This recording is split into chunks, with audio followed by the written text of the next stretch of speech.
Guys, ayan, bantay na naman tayo dito sa aking munting tindahan. Ayan, ang dami kong nilabhan kapon guys. Oh, tingnan nyo, ang dami kong nilabhan. Ayan, sana matuyo para naman matupi naman agad. Ayan, dito ako sa aking munting tindahan nagbabantay guys, kasi wala. Yung isa kong anak may online siya, hindi pwede makagbantay dito, may online. At yung isa ko naman ay may trabaho, ayan, kailangan magtrabaho sa amin kasi mga bayarin.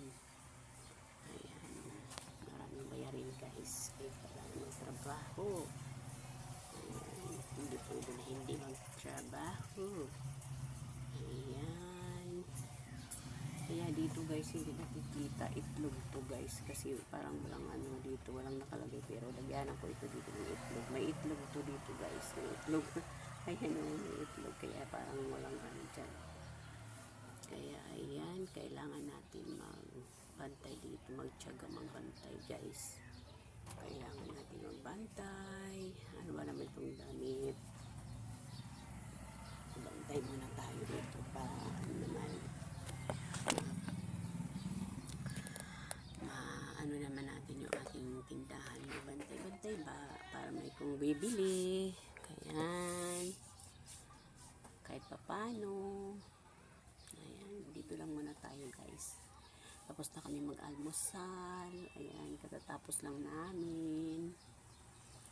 Ayan, katatapos lang namin mag-almusal ngayon. Parang ano na yung mukha ko guys, makintab-kintab na. Mantika, para ng mantika guys. Oh, makintab ng aking mukha, ang lula nyo. Ayan, kailangan lang natin mag-retouch. Wala nang matandaan na, kaya kailangan natin gusto nyo magpaganda? Ay, hindi na to gaganda, talagang ganito na guys ang mukha ko. Hindi na pwede, hindi na kailangan pagandahin. Hindi pagandahin. Ay, sus. Kasi ganito na ang mukha ko. ganito na talaga guys. Ano ba ito naman? Wala akong malagyan ng aking camera.